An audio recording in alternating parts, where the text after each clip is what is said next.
সকল ভক্ত বন্ধুদের সাদর আহ্বান জানাই মা শারদা সেবাশ্রম ফেসবুক পেজে। মা শারদা সেবাশ্রম ফেসবুক পেজে আজকে আমাদের প্রথম অধিবেশনে আমরা শুনব স্বামীজির অনুধ্যান। আমাদের একটু দেরি হয়ে গেছে, প্রথমেই ক্ষমা প্রার্থনা করে নিচ্ছি। আর স্বামীজির অনুধ্যানের পর আবার আমাদের দেখা হবে বেদান্ত দর্শন ফেসবুক পেজে। বেদান্ত দর্শন ফেসবুক পেজে আমাদের আজকে সবাই আমরা সমবেত হব ঠাকুরের শ্রীচরণ প্রান্তে। আজকে আমাদের পৌঁছে যেতে হবে শ্যামপুকুর বাটি। সেখানে ঠাকুরের শ্রীচরণ প্রান্তে বসে আমরা তার শ্রীমুখ নিঃসৃত অমৃতময় কথাগুলিও শুনব। আর সেই সময় যে ভক্ত সমাগম হতো সেসব কথাও শুনব। তা আগে প্রথমে আমাদের আজকে স্বামীজির কথা সকল ভক্ত বন্ধুদের শুভ সন্ধ্যা জানাই। শুভ সন্ধ্যা রিমা, বিলাসপুরের দিদি, স্বপ্নাদি, কল্যাণীদি, লক্ষ্মী, স্বপ্নাদি, লক্ষ্মী, সকল ভক্ত বন্ধুদের শুভ সন্ধ্যা জানাই। ঠাকুর ও শ্রী মায়ের শ্রীচরণে, স্বামীজি মহারাজের শ্রীচরণে সাষ্টাঙ্গ প্রণাম নিবেদন করে, শ্রী গুরুদেবের শ্রীচরণে সাষ্টাঙ্গ প্রণাম নিবেদন করে আমরা শুরু করছি আজকের প্রসঙ্গ। শুভ সন্ধ্যা কল্যাণীদি, সকল ভক্ত বন্ধুদের শুভ সন্ধ্যা জানাই। শুভ সন্ধ্যা জয়িতা। আমরা দেখছিলাম যে স্বামীজি পশ্চিম ভারতে আছেন। শুভ সন্ধ্যা ভারতীদি। আজকে ভারতীদিকে প্রথমেই দেখতে পেয়ে গেছি। আমরা শ্রীযুক্ত জিএস ভাটে মহাশয়ের লিখিত অনুবাদটি থেকে শুনছিলাম যে পশ্চিম ভারতে থাকাকালীন কিভাবে স্বামীজির দিনগুলি কাটছিল। তিনি বলছেন যে সন্ন্যাসীর ক্ষুদ্র ক্ষুদ্র দৈহিক ভোগের ঊর্ধ্বে চলে যাওয়া উচিত। তার মুখে এই জাতীয় চাহিদা শুনলে অপরের মনেই কি ভয়াবহ প্রতিক্রিয়া হবে তা সহজেই অনুমান করা যায়। কারণ প্রথম দিন আহারের পর স্বামীজি পান ও সুপারি চেয়ে বসলেন। তারপর আবারও দোক্তা চাইলেন। তো এই অবস্থায় সেই সময়কার মানুষজনের মধ্যে সন্ন্যাসী বলতেই শুধুমাত্র সর্বস্ব ত্যাগী, প্রধানত বাহ্যিক ত্যাগের কথাটাই মানুষের কাছে বিশেষভাবে পরিস্ফুট ছিল। সেই কথাই এখানে শ্রীযুক্ত জিএস ভাটে মহাশয় বলছেন। তার নিজ মুখ হতেই আমরা শুনলাম যে তার উপর তিনি আবার জাতিতে ব্রাহ্মণ নন, অথচ তিনি সন্ন্যাসী হয়েছেন। জাতিতে তিনি ব্রাহ্মণ নন, অথচ তিনি সন্ন্যাসী হয়েছেন। মানে একের পর এক আঘাত আসছে পশ্চিম ভারতের নাগরিকদের মধ্যে।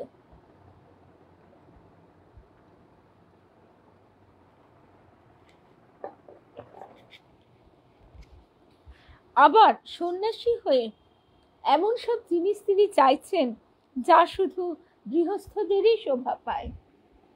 ও পারমিতা এসে গেছে, পারমিতা, সংঘমিত্রা দি, ওই সংঘমিত্রা ব্যানার্জি। আমাদের দুই সংঘমিত্রা আছে, একজন সংঘমিত্রা দি, আর সংঘমিত্রাকে তো বুঝতেই পারছি, সংঘমিত্রা, জয়িতা। আচ্ছা, যে কথায় আমরা ছিলাম, এবারে এই সমস্ত আমাদের যে পূর্ব বিশ্বাস তার ঘোর বিরোধিতা দেখতে পাচ্ছি আমরা স্বামীজির ভিতর। অথচ তিনি আমাদের এই পরিস্থিতিটি মেনে নিলেন এবং আমাদেরও স্বীকার করে নিতে হলো যে সাধুর পক্ষে পান সুপারি বা তামাক ব্যবহার এমন কিছু একটা খারাপ নয়। তিনি নিজের এই ব্যসনের অর্থাৎ এই বিলাসিতার এমন এক ব্যাখ্যা দিলেন যে আমাদের আর বলবার কিছু রইল না। তিনি বুঝিয়ে দিলেন যে তিনি পূর্বে ছিলেন কলকাতার একটি আমোদ প্রিয় ছেলে। তার রীতিমতো ফুর্তি এবং বন্ধুর সঙ্গে দিন কাটত। কলকাতা বিশ্ববিদ্যালয় থেকে বিএ পাশ করেছিলেন। তখনকার দিনে বিএ পাশ করা মানে রীতিমতো একটা বিরাট শিক্ষিত মানুষ হিসেবে তারা সমাজে গণ্যমান্য হিসেবে পরিচিত হতেন। তখনকার দিনে শুভ সন্ধ্যা শ্রী নিবেদিতা, তখনকার দিনে লোকে নামের পরে বিয়ে কথাটাও আবার উল্লেখ করে দিত।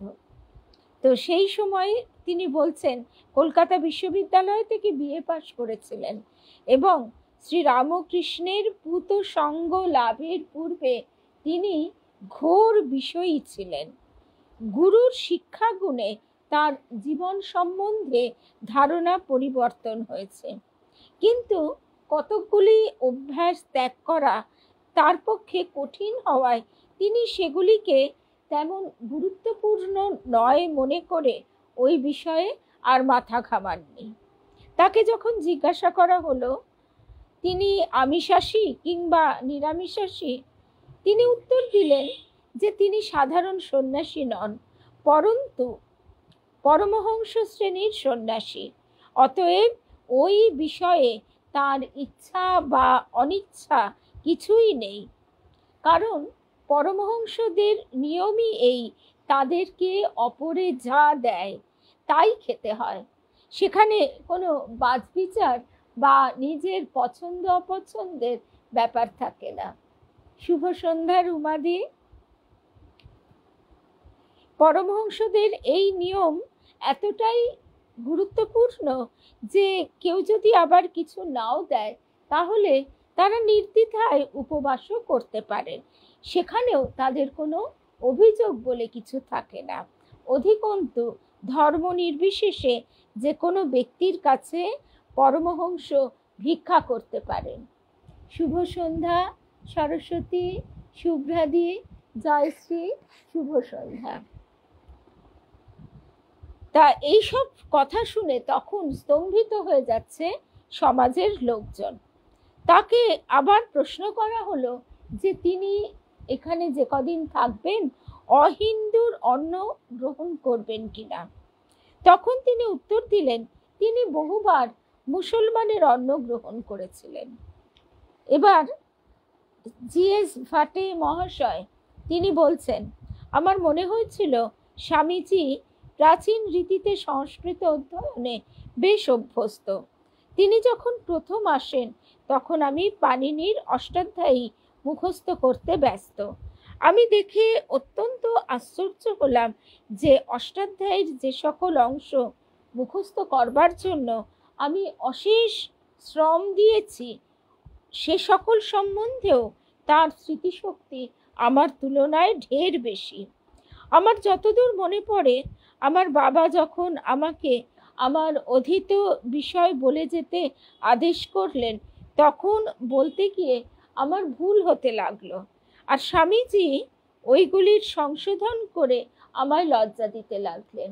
শুভ সন্ধ্যা অনিতা সমীর দাস মহাশয়, শুভ সন্ধ্যা। অনিতা চক্রবর্তী, শুভ সন্ধ্যা।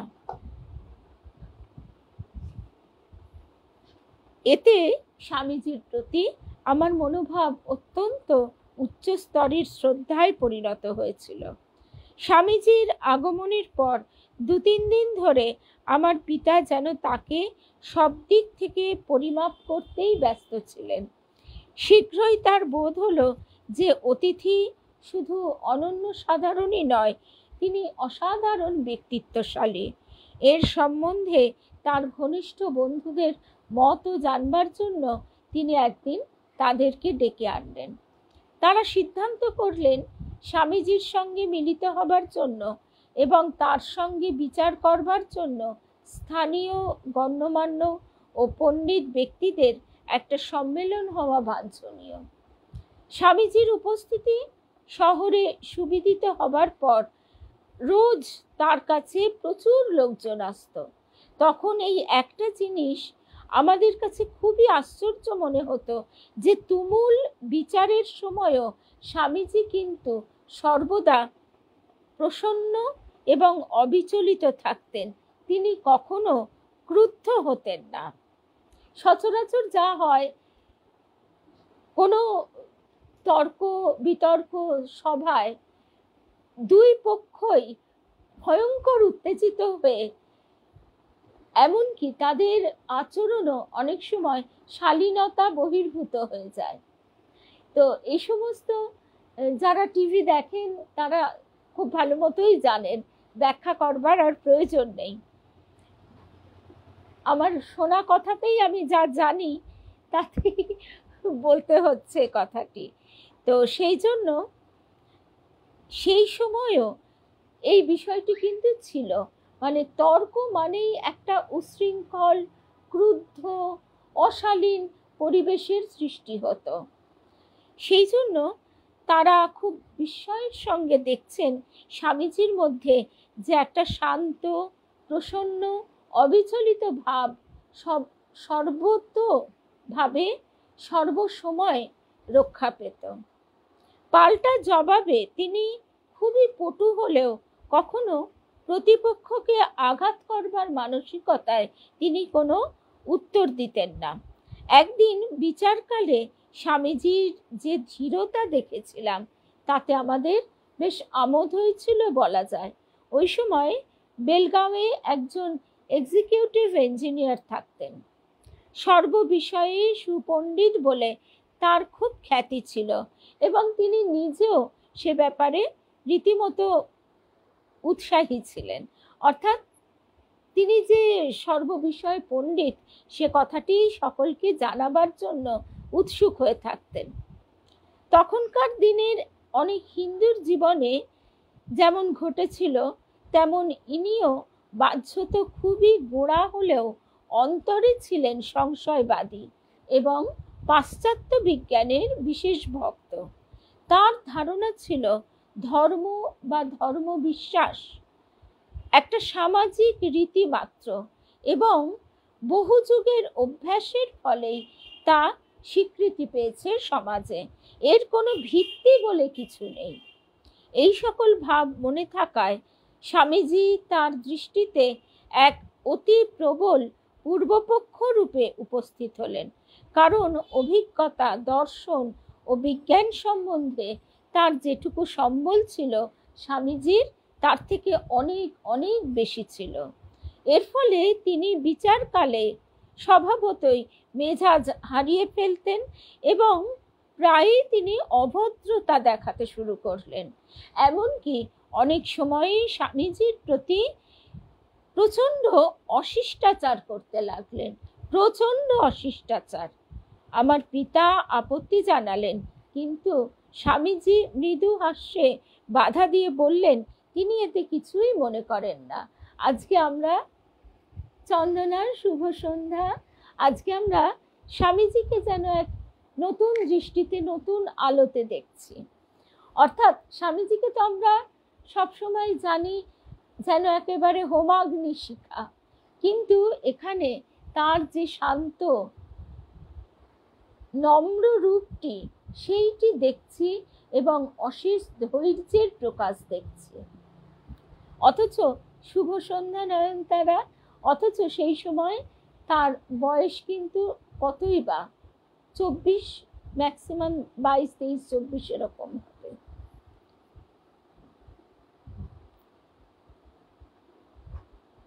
কি হয়তো তার থেকেও কম।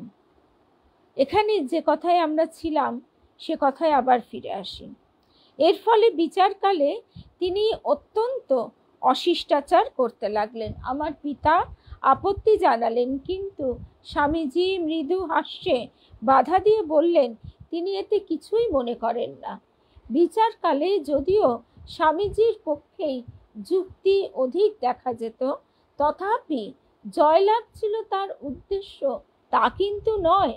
তিনি বরং চাইতেন সকলে বুঝুক যে এখন এমন সময় এসেছে যখন ভারতবাসীদের কাছে এবং বিদেশিদের কাছে দেখিয়ে দেওয়া উচিত যে হিন্দু ধর্ম মরণোন্মুখ নয়।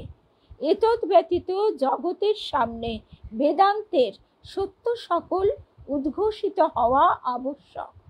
তার ক্ষোভ ছিল যে বেদান্তের পক্ষে যেমন হওয়া উচিত ছিল ঠিক সেভাবে তা সকলের শাশ্বত অনুপ্রেরণার উৎস না হয়ে সম্প্রদায় বিশেষের সম্পত্তি রূপে পরিগণিত হচ্ছে।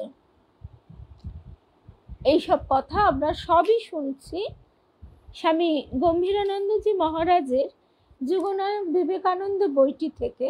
আর এই প্রসঙ্গটি লিখিতভাবে পাওয়া যাচ্ছে শ্রীযুক্ত জিএস ভাটে মহাশয়ের থেকে। বেলগাঁওয়ে স্বামীজি শ্রীযুক্ত হরিপদ মিত্র মশাইয়ের বাড়িতে 9 দিন ছিলেন। হরিপদবাবু বন বিভাগের সাব ডিভিশনাল অফিসার ছিলেন। তিনি লিখেছিলেন, বাণী ও রচনাতে আমরা পাই এই প্রসঙ্গ, 1892 সাল 18ই অক্টোবর মঙ্গলবার প্রায় 2 ঘন্টা হলো সন্ধ্যা হয়েছে।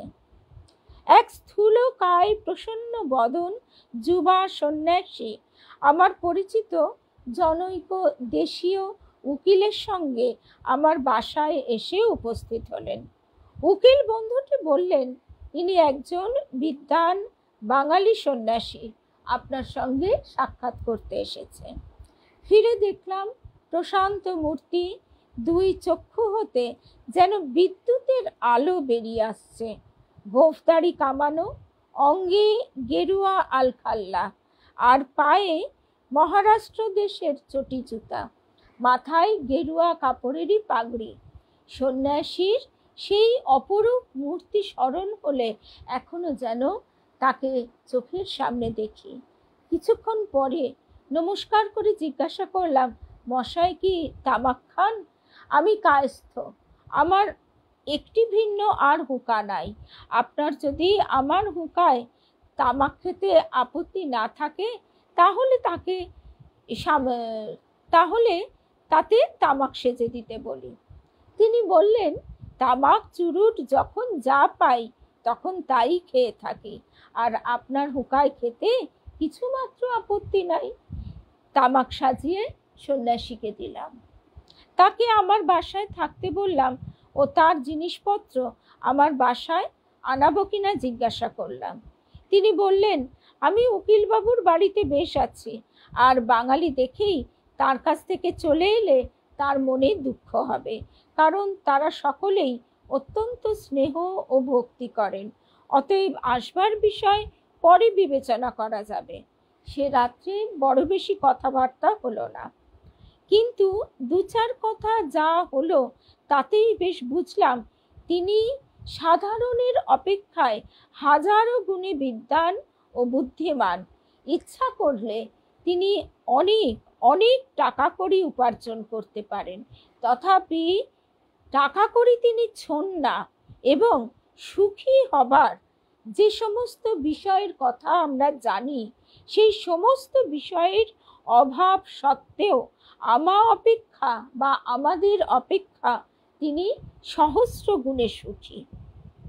আমার বাসায় থাকবেন না জেনে পুনরায় বললাম, যদি চা খাবার আপত্তি না থাকে তাহলে কাল সকালে আমার সঙ্গে চা খেতে এলে সুখী হব।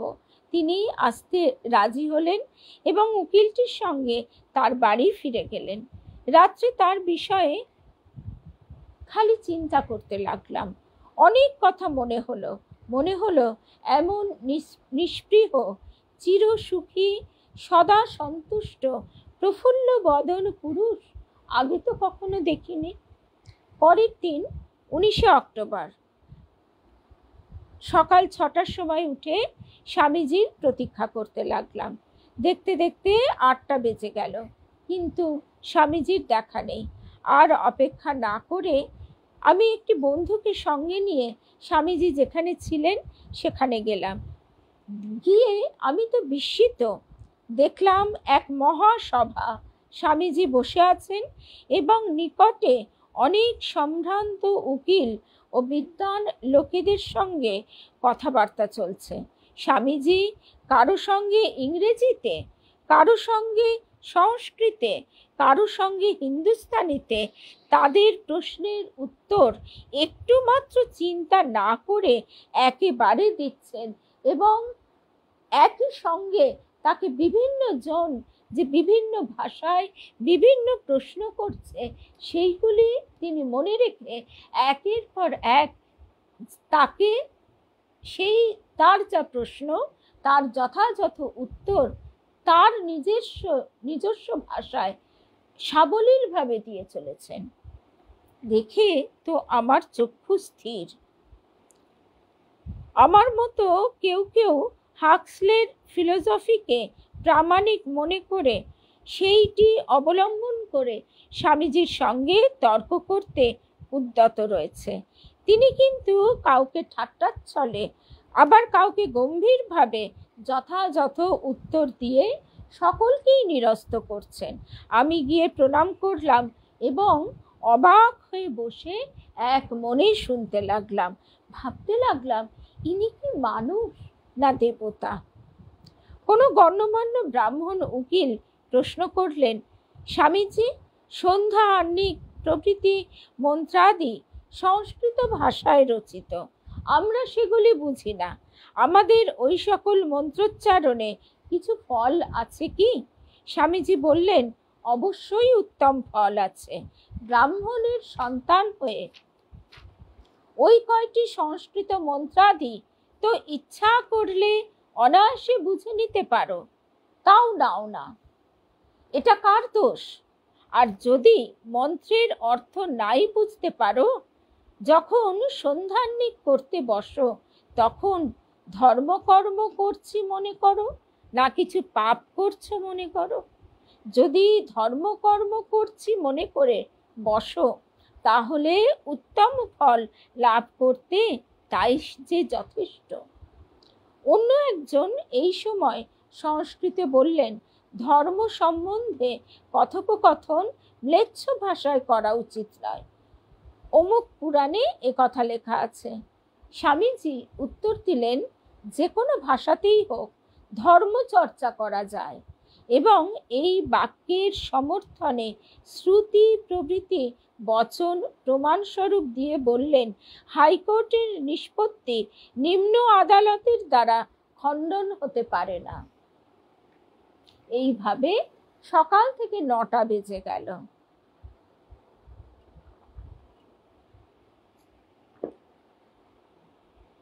শুভ সন্ধ্যা। মিনা সরকার, গায়ত্রী দি, সন্ধ্যা দি, শুভ সন্ধ্যা। এইভাবে 9টা বেজে গেল। যাদের অফিস বা কোর্টে যেতে হবে তারা চলে গেলেন, কেউ বা তখনও বসে রইলেন। স্বামীজির দৃষ্টি আমার ওপর পড়ায় পূর্বদিনের চা খেতে যাবার কথা স্মরণ হওয়ায় বললেন, বাবা, অনেক লোকের মন ক্ষুণ্ণ করে যেতে পারিনি, কিছু মনে করো না। পরে আমি তাকে আমার বাসায় এসে থাকবার জন্য বিশেষ অনুরোধ করায় অবশেষে বললেন, আমি যার অতিথি তার মত করতে পারলে আমি তোমারই কাছে থাকতে প্রস্তুত। উকিলটিকে বিশেষ বুঝিয়ে স্বামীজিকে সঙ্গে নিয়ে আমার বাসায় এলাম। সঙ্গে মাত্র একটি কমণ্ডলু ও গেরুয়া কাপড়ে বাঁধা একখানি মাত্র পুস্তক। স্বামীজি তখন ফ্রান্স দেশের সঙ্গীত সম্বন্ধে একখানি পুস্তক অধ্যয়ন করছিল। বাড়িতে ফিরে 10টার সময় চা খাওয়া হলো। তারপরেই আবার এক গ্লাস ঠান্ডা জলও তিনি খেলেন। আমার নিজের মনে যে সমস্ত কঠিন সমস্যা ছিল সে সকল তাকে জিজ্ঞাসা করতে সহসা ভরসা হচ্ছে না বুঝতে পেরে তিনি নিজেই আমার বিদ্যাবুদ্ধির পরিচয় 2 কথাতে বুঝে নিলেন। এর আগে টাইমস সংবাদপত্রে একজন একটি সুন্দর কবিতায় ঈশ্বর কি, কোন ধর্ম সত্য প্রভৃতি তত্ত্ব বুঝে ওঠা অত্যন্ত কঠিন লিখেছিলেন। শুভ সন্ধ্যা। শুভ সন্ধ্যা শুক্লা, রুমাদি। সেই কবিতাটি আমার তখনকার ধর্মবিশ্বাসের সঙ্গে ঠিক মিলে যাওয়ায় আমি যত্ন করে সেটি রেখেছিলাম, তাই তাকে পড়তে দিলাম। পড়ে তিনি বললেন, লোকটা বড় গোলমালে পড়েছে। আমারও ক্রমে সাহস বাড়তে লাগলো। ঈশ্বর দয়াময় ও ন্যায়বান, এককালে 2 হতে পারেন না, খ্রিস্টান মিশনারিদের সঙ্গে এই তর্কের মীমাংসা হয়নি। মনে করলাম এই সমস্যা পূরণ স্বামীজিও করতে পারবেন না। স্বামীজিকে জিজ্ঞাসা করায় তিনি বললেন, তুমি তো অনেক বিজ্ঞান পড়েছ দেখছি। প্রত্যেক জড় পদার্থে দুটি বিপরীত শক্তি, কেন্দ্রানুগ ও কেন্দ্রাতিগ, কি কার্য করে না? যদি দুটি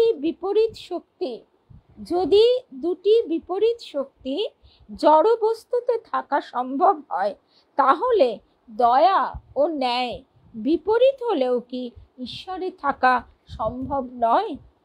আমি শুধু এইটুকু বলতে পারি যে ঈশ্বর সম্বন্ধে তোমার যে ধারণা আছে তা অতি নিম্ন স্তরের।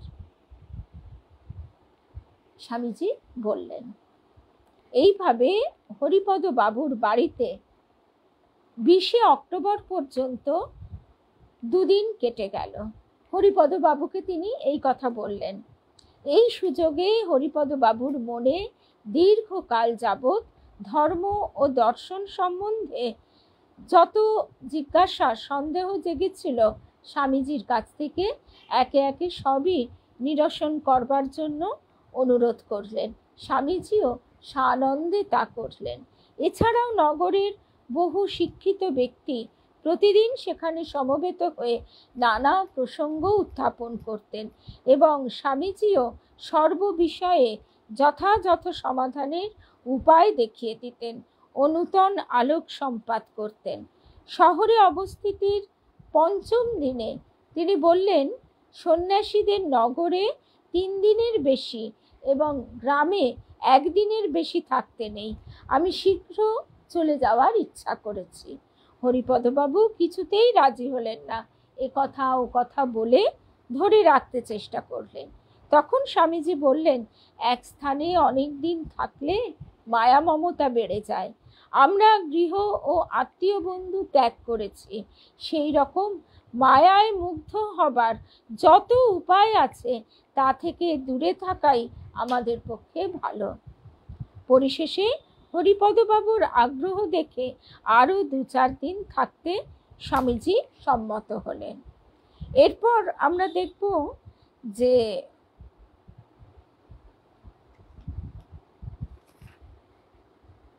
হরিপদবাবুর বাড়িতে আরও তিনি 2-1টি দিন রয়ে গেলেন। এরপরে তিনি রওনা হয়ে যাবেন।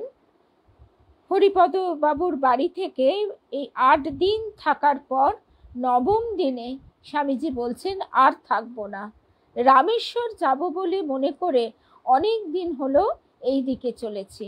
এইভাবে যদি এগোই তাহলে এ জন্মে আর রামেশ্বর পৌঁছানো যাবে না। হরিপদবাবু অনেক অনুরোধ করলেন, কিন্তু এবার আর সফল কাম হলেন না। স্বামীজি মেল ট্রেনে মারমা গোয়া যাত্রা করবেন স্থির হলো এবং